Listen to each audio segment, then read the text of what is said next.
పవన్ కళ్యాణ్ ఏమంటున్నాడంటే తెలంగాణలో చాలా సమస్యలు ఉన్నాయి. ఆ సమస్యల మీదే మా పోరాటం ఉంటుంది. మా జన సైనికులంతా కూడా దాని మీద పోరాటం చేస్తామని చెప్పేసి అంటున్నారు. మరి నిరుద్యోగులందరూ వాళ్ళకి మద్దతు తెలుపుతారా? మరి ఇన్ని రోజులు ఏం బిక్కిర్రు అంటే వీళ్ళు ఇన్ని రోజులు ఏం బిక్కిర్రు? నిరుద్యోగ సమస్య ఎన్ని రోజులు అయింది ఉన్నది? వీళ్ళు ఎక్కడొచ్చిర్రు? ఒక ఆయన వచ్చిండు కదా, వచ్చి కొట్లాడి కొట్లాడి ఇప్పుడు ఏమైపోయింది? తెలంగాణ సమస్యల పైన వీళ్ళకి అసలు ఏమీ లేదు. ఒక తెలంగాణలో ఒక అనుకోని ఒక సంఘటన కొంతమంది కలిసి చేసిర్రు. ఆర్థిక దోపిడీ జరిగింది ఇక్కడ. ఆ దోపిడీ పైన ఒక ఆయన ఈయన జన సైనికుడిగా వచ్చి మాట్లాడింది. దానిపైన ఒక మెమోరాండం ఇచ్చిర్రా? అసలు ఆ బాధితులను లిస్ట్ అవుట్ చేసిర్రా? ఎక్కడ పైసలు పెట్టిర్రు, ఏం పెట్టిర్రు, ఎట్లా పెట్టిర్రు, ఏమన్నా చేసిర్రా? వచ్చిర్రు అని మొత్తుకొని పాయిరి. వాళ్ళ లైఫ్లో కొరకు చేసిర్రు కాబట్టి ఏమన్నా చేసిర్రా? మేము చెప్తున్నాం, అలాంటి పోంజీ స్కీములలో బాధితునికి ఎప్పుడు న్యాయం జరగదు. గవర్నమెంట్ని యాక్షన్ తీసుకోమన్నావు, గవర్నమెంట్ వాడు వస్తాడు, 1000 కోట్లు అన్నావు నువ్వు, అలా కొన్ని అక్కడ వచ్చినోడు అందరు వేసుకొని పోతాడు. అలా బాధితునికి ఏం జరుగుద్ది? అది సోషల్ ట్రేడ్ అని 2017లో ఉత్తరప్రదేశ్లో 4,000 కోట్ల 4 లక్షలకు 3 లక్షల కోట్లకు పైన జరిగింది స్కామ్. అది దేశం నుంచి మొత్తం నుంచి మనిషి కాడి నుంచి 1,00,000 2 లక్షలు వేసుకున్నారు. అది జరిగింది. మరి ఇది ఏమన్నా జరిగిందా? ఆయన నీ సైనికుడుగా నీ వెనకనే ఇటు వచ్చి నిలబడి ఉంటాడు కదా, ఏం చేసిండు ఆయన? ఎవడేం చేయడు.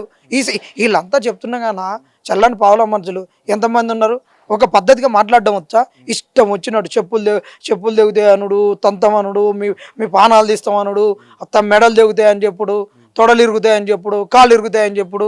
వీళ్ళు తొడలు మెడలు కాళ్ళు ఇరిచేటోళ్ళు. వీళ్ళు సమస్యల పైన ఏం పోరాడతారు? సమస్య పైన పోరాడేటోడు వీడు కాళ్ళు ఇరగొట్టుకోవాలి, వీడు దెబ్బలు తినాలి, జనాల కొరకు ఉండాలి, తిట్టించుకోవాలి, తన్నించుకోవాలి. వీళ్ళు జనాలంతా అనేటోళ్ళు వీళ్ళేమో పోరాటం చేస్తారు, ఏం చేస్తారు? పవన్ కళ్యాణ్ అనేటటువంటి వ్యక్తి దేనికి పనికిరాని వ్యక్తి. ఇక్కడ జనసేన లేదు, గినసేన లేదు, ఏది లేదు. వచ్చేసారి అక్కడ జగన్ వచ్చేటట్టుంది. ఆ జగన్ వస్తే వీళ్ళందరూ మళ్ళీ కలుసుకొని గోదావరి పుష్కరాలలో జగను, పవన్ కళ్యాణ్, లోకేష్ బాబు అందరు మునిగి వస్తారు. జనాలకు ఈయనంత మంచి చేసేది ఉంటే ఆయన హెరిటేజ్ పాలల్లో క్వాలిటీ లేదని చెప్పేసి FSSAI చెప్తుంది. అలా యూరియా కలుస్తున్నాయి అవన్నీ. మరి దాని మీద చేయొచ్చు కదా. మరి ఇంత ఈడ సమస్య ఎందుకే? ప్రపంచంలో మొత్తం వెంకటేశ్వర స్వామి దగ్గరికి వస్తారు. అయ్యాల నెయ్యి లేదో కలిసిందని చెప్పినావు కదా, అవి నెయ్యిది ఏం తెలిసినావు చెప్పు. ఆడున్న సమస్యలు తీర్చలేదంట కానీ ఈడ తీస్తాడంట. ఏమో కూట్ల రాయి తీయలేనోడంట, ఏట్ల రాయి తీస్తాడంట ఈయన. పవన్ కళ్యాణ్ గురించి ఇంకెక్కువ మాట్లాడొద్దు. జన సైనికులు మీరుందే పిరికెడ్ మంది కూడా లేరు. ఆయన ఇచ్చే డబ్బుల గురించి ఏదో ఇక్కడ మేము చేస్తాం, ఎగురుతాం, వెళ్ళాడతాం, పేమెంట్లు వస్తాయి అన్నట్టు మీరు చేస్తే మాత్రం ఇది జబర్దస్త్ టీం కాదు. జబర్దస్తులు ఉన్నోళ్ళు వస్తున్నారు, రీల్ రాజకీయ నాయకుల. మరి ఇన్ని రోజులు మరి నిరుద్యోగ సమస్యల పైన స్కిట్ ఎందుకు వెళ్ళలేదు? మా కష్టాలు చూపిస్తేందుకు. ఇక్కడ ఆడపిల్లలను అశోక్ నగర్లో వచ్చి కొట్లాడినప్పుడు ఏం చేసినావు?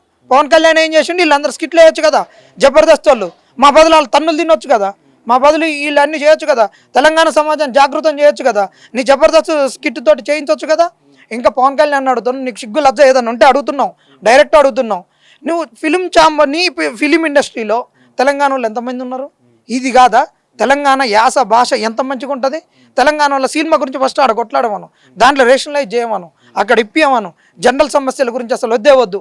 మా వాళ్ళు సినిమాలకు కెమెరామ్యాన్గా చేయాల్సిన స్కిల్ ఉన్నోళ్ళు అక్కడ గతి లేక వచ్చేసి 20 ఏళ్ళకు 30 ఏళ్ళకు యూట్యూబ్ ఛానళ్ళలో కెమెరామ్యాన్గా పనిచేస్తున్నారు. దాన్ని మాట్లాడమని ఆయన ఈ సమస్యల గురించి అదే అన్నాడు. అదంతా ఒకటి బోకర్ మాటలన్నా, వాళ్ళంతా ఏం లేదన్నా. నైట్ ఒక మాట, తెల్లారింది ఒక మాట, తాగిది ఒక మాట, తాగింది దిగినాక ఒక మాట మాట్లాడేటోళ్ళు. రంగు వేసుకున్నప్పుడు ఒక విషయం, రంగు తుడుచుకున్నాక ఒక మాట మాట్లాడేటోడు. ఈ పావలా మనిషి గురించి మాట్లాడొద్దని చెప్తున్నాం. ఇప్పుడు మొన్న రీసెంట్గా బీజేపీ పార్టీ బండి సంజయ్ కొడుకుకు సంబంధించినటువంటి ఇష్యూ కూడా బాగా నడిచింది. దాని మీద మీరు కూడా మాట్లాడిన పరిస్థితి ఉంది. పవన్ కళ్యాణ్ ఎందుకు మాట్లాడట్లేదు అనుకుంటారు? అసలు చాలా మంచి ప్రశ్న. కానీ ఎందుకంటే ఇంత పెద్ద ప్రశ్నలో ఆయనకు ఏం శాత కాదు. అసలు కూట్ల రాయి తీయన్నాడు, ఇట్లా రాయి తీస్తాడని నేను మాట్లాడలేదన్నా. నువ్వు అడిగినావు కాబట్టి చెప్తున్నా. ఆయన సుగాలి ప్రీతి గురించి చెప్పినావు, అక్కడ ఆడిపోయిన మహిళల గురించి చెప్పినావు. తెలంగాణ సమాజంలో మహిళలకు గౌరవం ఇస్తారు కాబట్టి ఆ మహిళకు జరిగితే మనోళ్ళందరూ వచ్చి కొట్లాడారు. మరీ ముఖ్యంగా మీ యూట్యూబ్ ఛానళ్ళకి అందరికీ కూడా మేము శిరస్సు ఉంచి నమస్కారం చెప్తున్నాం. ఎందుకంటే మెయిన్ స్ట్రీమ్ మీడియా అమ్ముడుపోయింది, నీ చంద్రబాబు మీడియానే అమ్ముడుపోయింది, సలాంగ్ వచ్చింది. ఆ వంశీ ఏం మాట్లాడిండు, వాళ్ళందరూ ఏం మాట్లాడిర్రు? అమ్మాయి కనీసం జ్ఞానం ఉండాలి కదా. పోక్సో యాక్ట్ అయినప్పుడు అమ్మాయి ఐడెంటిటీని బయటికి పెట్టొద్దని మరి వాళ్ళకి చెప్పరాదు? అలాంటి విషయంలో ఎందుకు మొదలయ్యలేదు నువ్వు? అది సమస్య కాదా? తెలంగాణ ఆ సమస్య గురించి ఎందుకు మాట్లాడతారంటే, ఒకప్పుడు తెలంగాణలో దేవదాసి వ్యవస్థ ఉంది. ఈ దేవదాసి వ్యవస్థ గురించి కొట్లాడిన వాళ్ళు, ఆంధ్ర నుంచి కొట్లాడినటువంటి వాళ్ళు, విజయభారతి గారు చలంగారి భార్య గారు అలాంటి వాళ్ళు, వాళ్ళ లవణం గారు, వాళ్ళకు సంబంధించినటువంటి వాళ్ళు, వాళ్ళ కుటుంబీకులు, చాలా గొప్ప గొప్ప వాళ్ళందరూ కూడా మాట్లాడడం జరిగింది. ఇక్కడ వాళ్ళు వచ్చి పోరాటం చేయడం జరిగింది. వాళ్ళు ఎంతో కష్టపడ్డారు. అది ఇవాళ రూపుమాపడానికి చెంత కృషి చేసిర్రు. జోగిపేట, జోగిని వ్యవస్థ, రామాయంపేట, శివనూరు మొత్తం అదే ఉంటుంది. ఏ సిద్దిపేటలో ఉంటుంది, గజ్వేల్ హైవే మీద ఉంటుంది. ఇప్పటికీ వాళ్ళు ఇప్పటికీ కూడా ప్రాస్టిట్యూట్లుగానే ఉంటున్నారు. మేము దీంట్లోనే ఉంటాం అంటున్నారు. ఆ రోజున్న ముఖ్యమంత్రి కూడా మీరు వద్దని చెప్పినా కానీ ఏం లేదు. అలాంటి మహిళలకు ఆ రోజు అట్లా ఒక సాంస్కృతికంగా మనకు ఒక కల్చరల్గా వచ్చింది, ఒక పురాణాల నుంచి వచ్చింది. దాన్ని రూపుమాపుకోవాలి. స్వతంత్ర భారతంలో రాజ్యాంగం వచ్చినాక మహిళలను మనము ఈ హిందూ భారతంలో సనాతన ధర్మంలో దేవతలు కొలుచుకునేటటువంటి వాళ్ళను ఒక గూడు లేనటువంటి వాళ్ళను, గూడు లేనటువంటి మహిళలను దాన్ని ఆసరగా చేసుకొని వాళ్ళను సెక్స్ వర్కర్లుగా దీన్ని అడ్డం పెట్టుకొని వాళ్ళను బనాయించేటోళ్ళను వాళ్ళ నుంచి ఊబోల నుంచి బయటపడేయాలని కొట్లాడిన తెలంగాణ పౌర సమాజం కాబట్టి, ఆడపిల్లలకు ఏదన్నైతే అండగా నిలిచేటువంటి సమాజం కాబట్టి బండి సంజయ్ కొడుకు విషయంలో మాట్లాడితే మరి ఆ రోజు ఈ పవన్ కళ్యాణ్, ఈ లత్కోర్ పవన్ కళ్యాణ్ ఎక్కడున్నాను అడుగుతున్నాం మేము. డైరెక్ట్ అడుగుతాం. నిన్న కాక మొన్న 3 రోజుల కిందట జరిగిన సమస్య గురించి పెదవు మెదపని ఈయన తెలంగాణలో ఉన్నటువంటి అత్యంత సమస్యల గురించి ఈయన వచ్చి మాట్లాడతాడంట.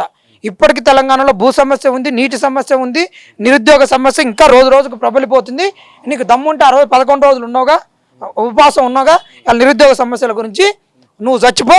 నీ పవనన్న అస్థికల్ని పెట్టి మేము ఆ బుద్ధుని విగ్రహాలు కట్టించినట్టు అన్ని కట్టించి పవనన్న స్ఫూర్తిని ప్రపంచానికి మొత్తాన్ని తీసుకొని పోతాం. తెలంగాణలో చాలా సమస్యలు ఉన్నాయి. ఆ సమస్యల మీద పోరాటం చేస్తాం. నేను ఇక్కడ సీఎం అయ్యేది లేదు, ఏం లేదంటూ కూడా మాట్లాడిండు. సిగ్గులేని పవన్ కళ్యాణ్కి ఒకటి చెప్తున్నాం. సుగాలి ప్రీతి మరణాన్ని ఉపయోగించుకొని అధికారంలోకి వచ్చినోడు పవన్ కళ్యాణ్. సుగాలి ప్రీతి మరణం గురించి ఆ రోజు వాళ్ళ అమ్మకి ఇచ్చిన హామీ ఏంది? తర్వాత ఆ తల్లి నాకు న్యాయం చేయనంటే నువ్వు డబ్బులు తీసుకున్నావుగా అన్నారు. సచ్చిన వాళ్ళందరికీ మరి ఎవరినింటి నీ ఇంట్లో చచ్చిరా అని అడిగినావా? అక్కడ వైజాగ్లో ఆవిడ లాక్డౌన్ అప్పుడు ఇండస్ట్రీస్ సరిగ్గా నడవక గ్యాసులు చేయకుంటుంటే పేలితే మరి వాళ్ళ ₹1 అని అంటివి కదా, పోయి రోడ్ల మీద పొర్లుతీవి కదా, మరి ఎక్స్గ్రేషియా తీసుకుంటూ ఊకోవాలనా? అంటే నువ్వు మానభంగాలు చేస్తావు, ఊకుంటావు. మరి అడుగుతున్నావు పవన్ కళ్యాణ్, ఆయన కొన్ని లక్షల మంది అమ్మాయిలు ఆంధ్రప్రదేశ్ నుంచి ఆగమైపోయారు, వాళ్ళ అడ్రస్లు దొరకట్లేవు అని చెప్పినావు. మరి అలా నీ ప్రభుత్వం వచ్చింది, అమిత్ షా దగ్గర ఉన్నావు, ఇట్ట వేసుకొని తిరుగుతున్నావు. సనాతన ధర్మంలో ఆడదానికి విలువ ఉంటుంది. ఆడోళ్ళను దేవతామూర్తులు లెక్క చేస్తారు, కొలుస్తారు, అన్ని చేస్తావు. మరి ఆడవాళ్ళు ఆ దేవతామూర్తులు తప్పిపోతే మరి వాళ్ళ గురించి ఏం చెప్తున్నావు?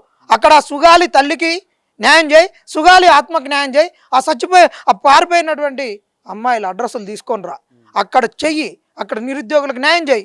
అవి చేసినాక నువ్వు ఏందో నిరూపించుకొని తెలంగాణకు వచ్చి తెలంగాణలో చెయ్యి. నువ్వు నీకు ఆడనే శాత కాలేదు, నువ్వు ఆడ కడుక్కోలేవు, తుడుచుకోలేవు, డైపర్లు వేసుకోలేవు, ఏం చేయలేవు. ఇక్కడ వచ్చి నువ్వేం చేస్తావా? నువ్వు నీ అవసరం లేదు, ఏం లేదు. ఇది ఒకటే చెప్పేది క్లియర్గా చెప్తున్నాం. తెలంగాణలో ఏంటంటే మళ్ళొక్కసారి అక్కడ కూటమి ప్రభుత్వం లెక్క ఇక్కడికి వచ్చేసి వీళ్ళందరూ ఉండి ఈ తెలంగాణను మళ్ళీ ఆగం చేస్తూ, ఈ తెలంగాణను అశాంతిపరిచి, ఈ తెలంగాణలో శాంతి లేదు, తెలంగాణని ఒక్కసారి దీన్ని కేంద్రపాలిత ప్రాంతంగా చేయాలనేటటువంటి ఒక 4 ఏళ్ళ కుట్రను ముందుగానే వీళ్ళు కుట్రను రూపుదాల్చి దాన్ని నెరవేర్చడానికి పవన్ కళ్యాణ్ అనేటటువంటి వ్యక్తి వస్తున్నాడు. వాళ్ళ గురువు యొక్క ఆకాంక్షల్ని దీన్నన్నిటిని నెరవేర్చడానికి రేవంత్ రెడ్డి ఉన్నాడు.